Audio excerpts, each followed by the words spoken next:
پتہ نہیں میں بزدل ہوں، پتہ نہیں میں کمزور ہوں، پتہ نہیں میں ایمان ضعیف ہوں، یہ تو اللہ کو پتہ ہے.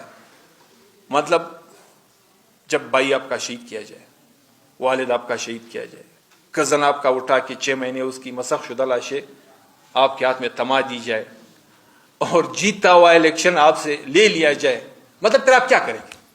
یہ تو پتہ نہیں، میں نے آپ کو کہا تھا میں دوسروں کا نام نہیں لیتا ہوں، اپنی بات تو کر سکتا ہوں. آپ کی نظر میں پتہ نہیں میں بزدل ہوں، میں کمزور ہوں، میں پتہ نہیں کس سوچ اور فکر کا مالک ہوں، پھر بھی ہم کہتے ہیں کہ نہیں خدا رہا. مطلب ہم جیسے سیاسی، مطلب آپ ملازم کو نہیں بخش رہے ہو. ایک ملازم کی کیا گناہ ہو سکتی ہے؟ ایک سمپل ڈیمانڈ ہے، ڈی آر اے ہے اور یکساں نظام تنخواہ سسٹم ہے، آپ کی نظر میں وہ بھی بد ہے. آپ تو دروازے بند کر رہے ہو. عدالتوں سے انصاف کی توقعات آپ نے ختم کر دیں. پارلیمنٹ کی خود مختاری آپ نے پاؤں تلے رون دی ہے. مطلب لوگ کیا کریں؟ وسائل ہمارے لوٹے جا رہے ہیں، ہم دیکھ رہے ہیں. مطلب میرے گھر کے سامنے سے گیس نکل رہا ہے، میں اس سے مستفید نہیں ہوں، لوگوں کے کارخانے ان سے چل رہے ہیں. میرے گھر کے تے سے سونا نکالی جا رہی ہے، کوئلہ نکالی جا رہی ہے، لیکن میں 2 وقت کی روٹی کے لیے ترس رہا ہوں. یعنی میں آپ سے پوچھنا چاہتا ہوں کہ کیا اس وقت پاکستان کی اہمیت پنجاب کے کیلے اور مالٹے سے ہے یا بلوچستان اور پشتونخوا کے وسائل اور وسائل سے ہے؟ اس وقت جو جنگ اس ریجن میں جو خلفشار ہے، اس کی بنیادی وجہ کیا بلوچستان اور پشتونخوا کے وسائل نہیں ہیں؟ اور سب سے زیادہ در پدر زندگی اس خطے میں اگر قومیں گزارے تو یہاں کے بلوچ اور پشتون ہیں. کیوں؟ ہمیں تو شاہانہ زندگی کا مالک ہونا چاہیے تھا، کیونکہ اللہ نے ہمیں وہ قدرتی بیش بہا وسائل دیے ہیں جو کسی کے یہاں میسر نہیں ہے.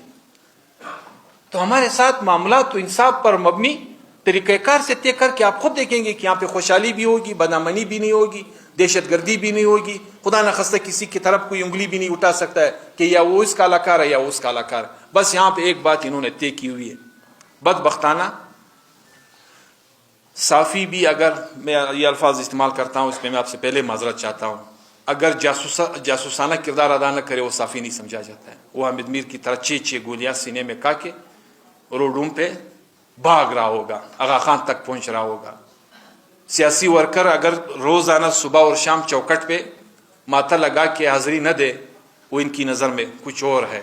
ملازم بھی اگر حق کی بات ختم کر دے، جو بھی ان کو ملتا ہے اس پہ راضی ہو کے چپ چاپ لے لے، مسئلہ حل ہے. اور اگر وہ یہ کہے کہ یار جو کچھ آپ پنجاب میں ڈی آر اے کے نام سے وفاق میں دے رہے ہو مجھے بھی وہ اتنا ہی دے دو، بس وہ غدار.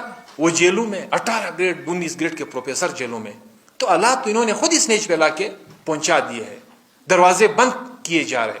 ہم کہتے ہیں اب دروازے بند نہ کرے، مذاکرات کرے، گفتگو شنید کرے، مسائل کو مذاکرات اور مثبت گفتگو شنید سے حل کر دے.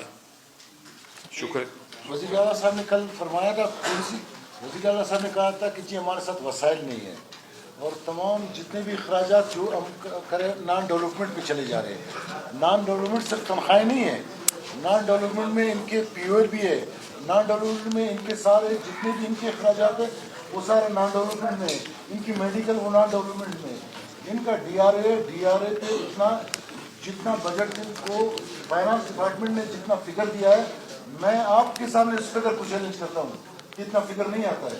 میں چیلنج کرتا ہوں کیونکہ فائنانس ڈپارٹمنٹ ہمیشہ 40 سال سے میں دیکھ رہا ہوں